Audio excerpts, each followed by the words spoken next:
Hello everyone, myself Dr. Vipul M. Patel from Dr. Subhas Technical Campus, Junagadh. We are meeting again for the new lecture, and in this lecture we will start the chapter number 7, that is condensers and cooling towers of power plant engineering. See, in today's lecture from the chapter number 7, condensers and cooling towers, we will cover the different topics like introduction of the condensers, elements of condensing plants, advantages of the condensers, and types of the condensers. So in this lecture, first of all, we are going to start from the PPE chapter number 7, condensers and cooling towers, that is introductions about condensers. See, first of all, try to understand about the condensers and what is the role of the condensers in the power plant or thermal power plant, we can say, right? See, condenser is a heat exchanger. It is a one type of heat exchanger, we can say, wherein steam is condensed either in direct contact with cooling water or indirect contact with cooling water through a heat transfer medium separating them. See, I am going to give one example for this direct and indirect contact. If I want to cool the water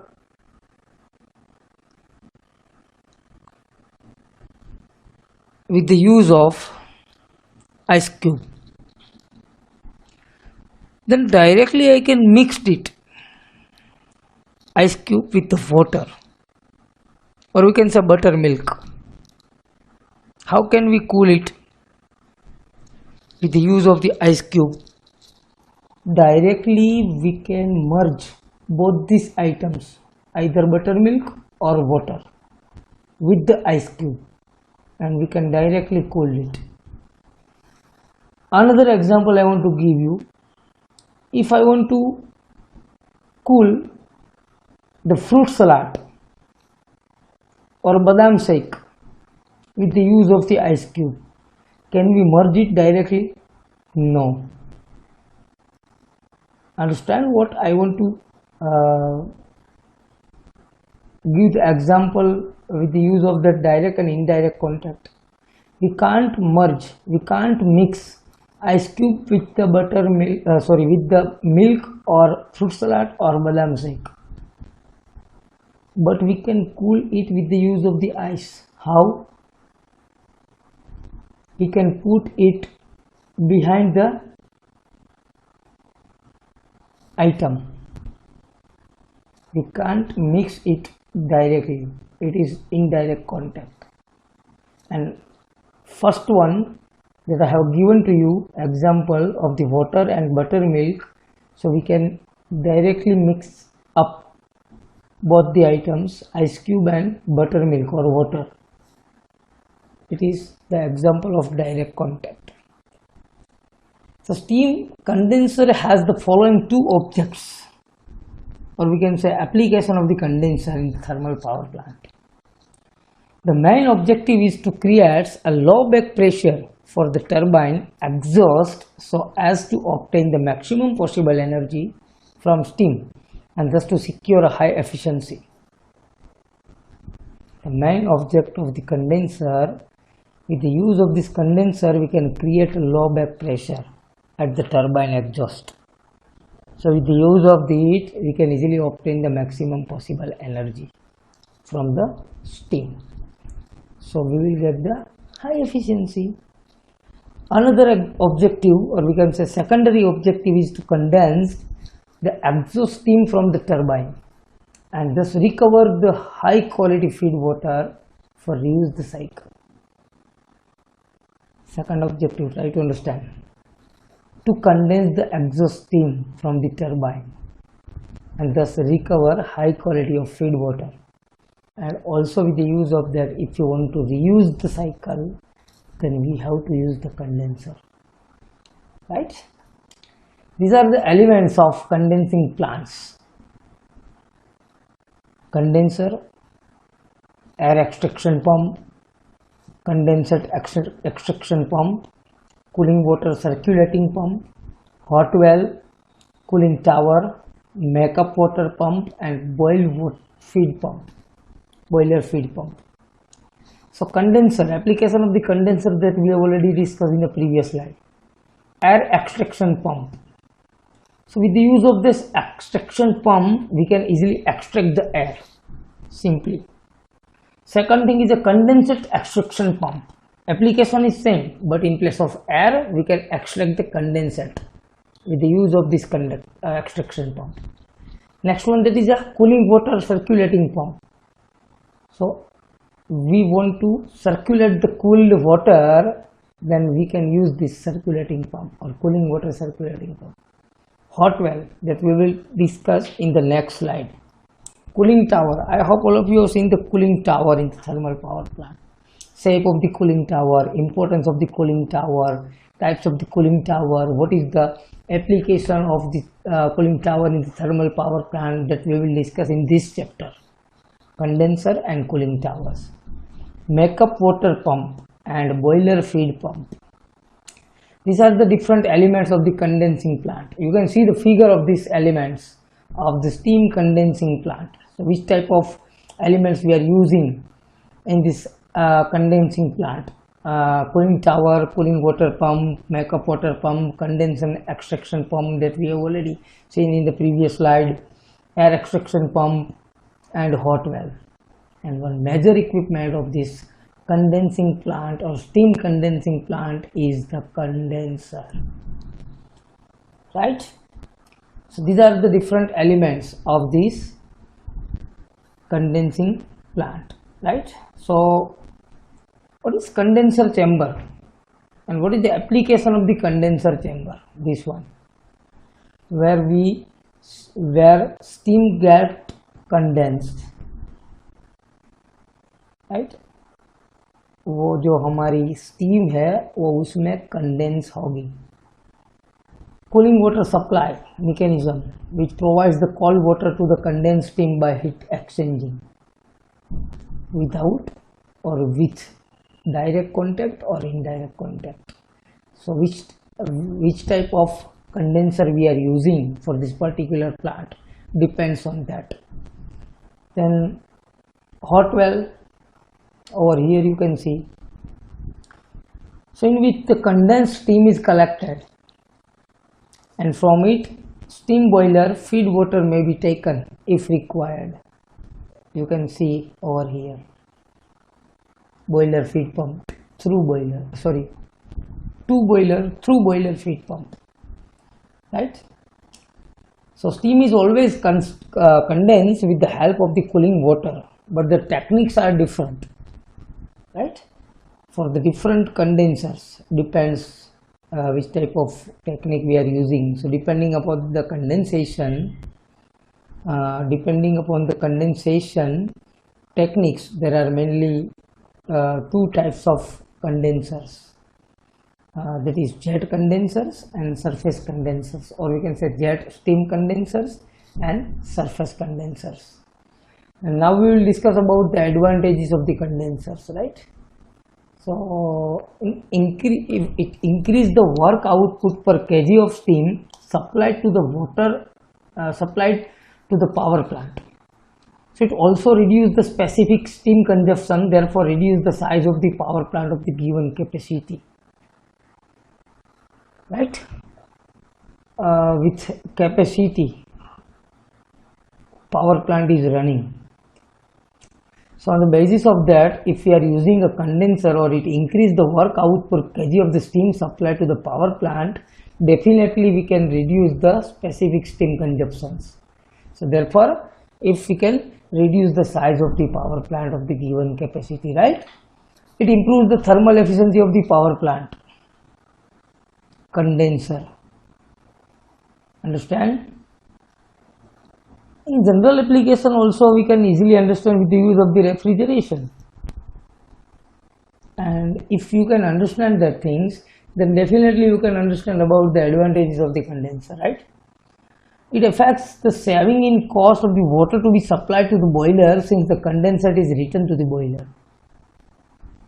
So with the use of that, we can easily reuse the water. We can easily reuse the water and we can send back it to the boiler.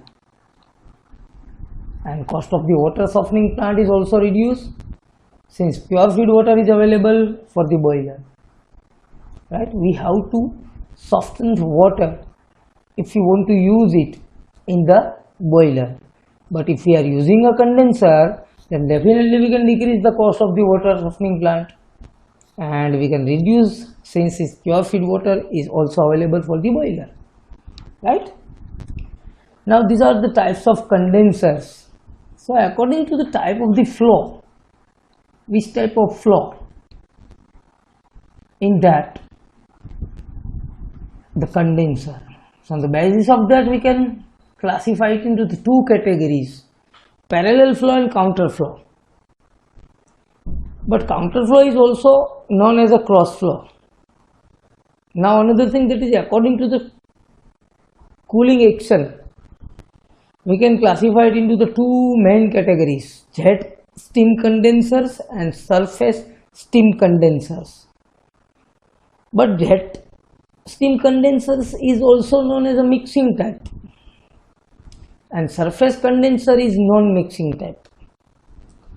Jet condensers also we can further classify into the four different categories, that is low level parallel flow jet condensers, low level counter flow jet condensers, high level jet condensers, and ejector jet condensers.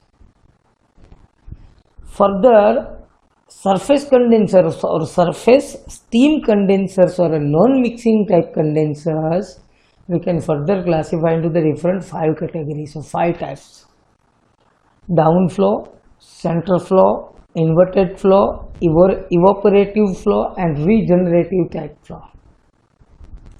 Evaporative type and regenerative type. So these are the different types of condenser that we will discuss. But all these types of condensers depends in which thermal power plant, which type of condensers we are using and we have to use. That is depend on the application of this particular different types of condensers. If you want direct contact, if you want indirect contact, mixing type or non-mixing type, which type of condenser you want to use, that is depends on the application of this particular condenser. So on the basis of that, we can easily select the condensers, right? Jet condensers. In jet condensers, exhaust steams and cooling water come in direct contact and mix up together, as we discussed in the first slide, introduction about the condensers. In jet type of condensers, exhaust steams and cooling water come in direct contact and mix up together. If we want to cool the buttermilk, so we can directly mix the ice cube with the buttermilk, like that. Thus the final temperature of the condensate and cooling water leaving the condenser is same. So what is the final temperature of the condensate and cooling water leaving the condenser is same, both are same.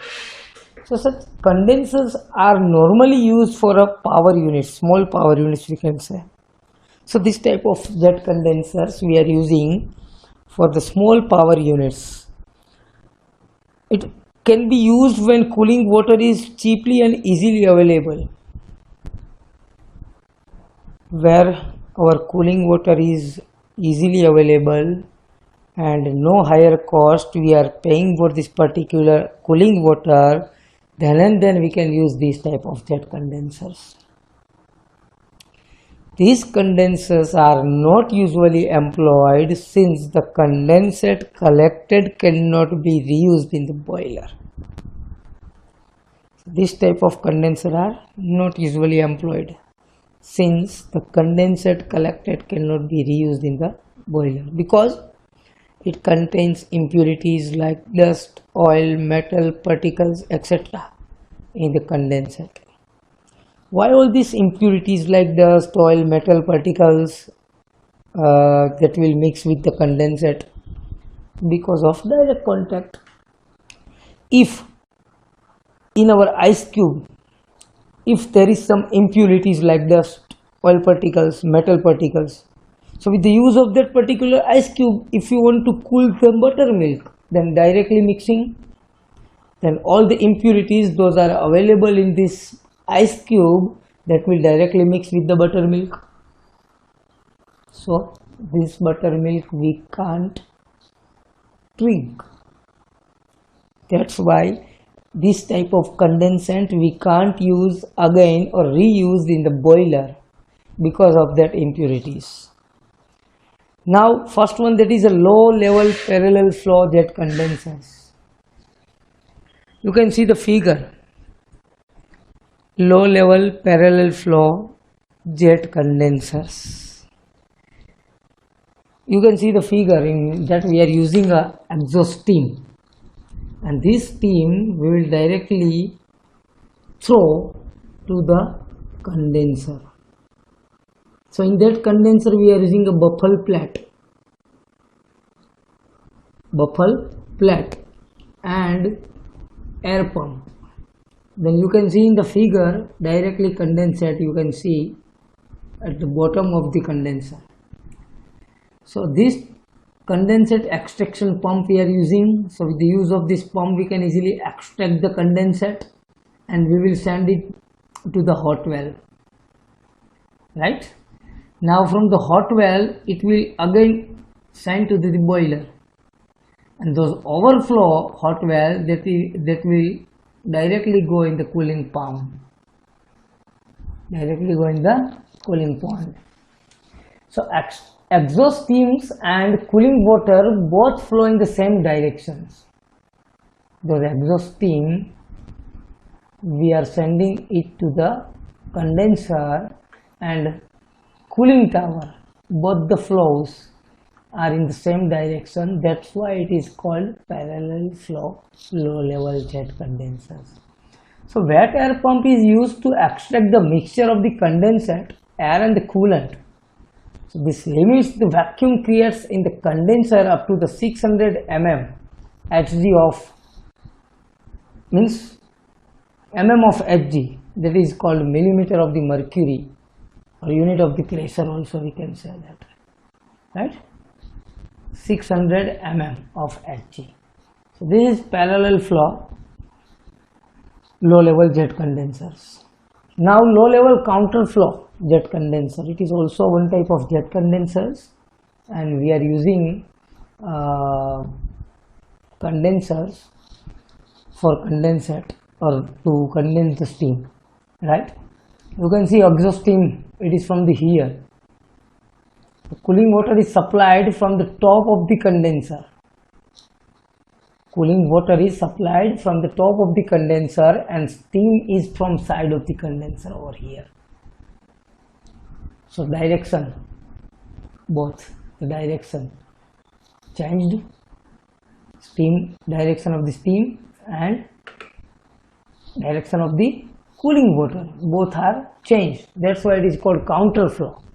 Same procedure we have to follow. Condensate extraction pump we are using, condensate extraction pump. So we can extract the condensate from here. Again we are sending it to the hot well.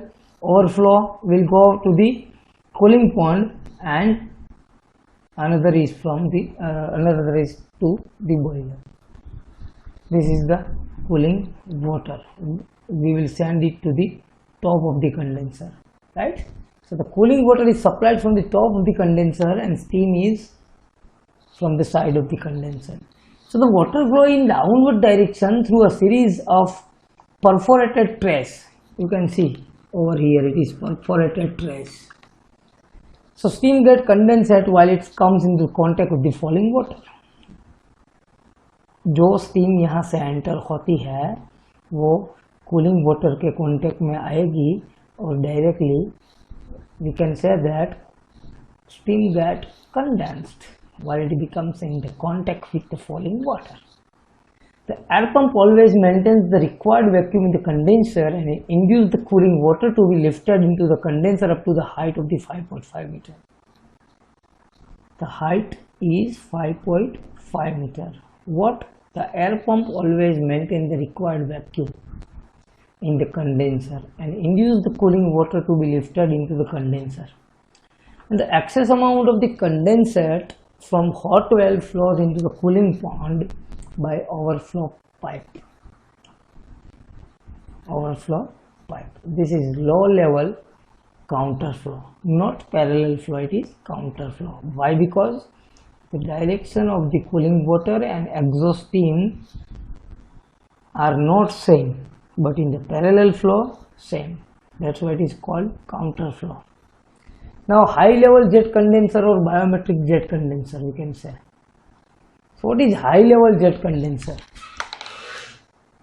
Condenser cell is installed at a height of greater than that of the atmospheric pressure in the water column, 10.33 meter. Over here you can see height 10.33 meter. So condenser cell is installed at a height greater than that of the atmospheric pressure in water column. A tall pipe more than 10.33 meter length is attached to the bottom of the condenser over here. This tall pipe, we have attached it at the bottom of the condenser. Why? Because this allows the condensate and coolant to be discharged from the condenser under the gravity action. Hence, a condensate extraction pump is not required. In previous both parallel flow and counterflow low level jet condenser, we are using a condensate extraction pump because those condensate settled over here in the condenser at the bottom, we have to use extraction pump to extract the condensate to send it to the hot well. But over here in high level jet condenser, it is not necessary to use the extraction pump because of gravity action. We are using a tall pipe and because of the gravity action there is no requirement to use use of the extraction pump. So water from the hot well will not be able to rise into the condenser and flood the turbine due to the vacuum pressure. So maintain the condensers. Another applications is same, high level, right? Cooling water, we are sending it to the condenser. Again exhaust steam entering from the here, it will direct contact with the cooling water and we will get the condensate in the condenser, right? Now ejector condenser. In this cooling water enters from the top of the condenser. Cooling water from here. At least under a head of 6 meter of water pressure with the help of the centrifugal pump. And then it passes over the series of convergent nozzle. And finally it leaves through a convergent divergent nozzles. You can see over here convergent nozzles. These are the nozzles, convergent nozzles, and this is the convergent divergent nozzle we can say. So cooling water from here it enters in the condenser, it is a non-return valve and it is an exhaust steam, we can enter it from the here through the convergent nozzle. So cooling water, way of the cooling water it is like that. So both are direct contact in the through the direct contact in the convergent and divergent nozzle, and then we will get the condensate over here. So the non-return valve helps in the preventing the rush of the water from the hot well to the engine in case of the cooling water supplies fails. So movement of the flowing water is used to remove the mixture of the condensate and coolant from the condenser without the use of any extraction pump because of gravity action, right? So this is the eject condensers. With the use of this convergent and convergent divergent nozzle, we can easily get the condensate through this ejector condensers, right? Advantages and disadvantages of the jet condensers. Advantages: simple in design and cheaper, less floor area is required. And disadvantage: condensate is not pure, hence cannot be reused, and low vacuum efficiency. Condensate is not pure, hence cannot be reused because of direct contact, right? Okay. Surface condenser that we will discuss in the next lecture. Today it is enough. In the next lecture we will discuss about the surface condensers. Okay, thank you.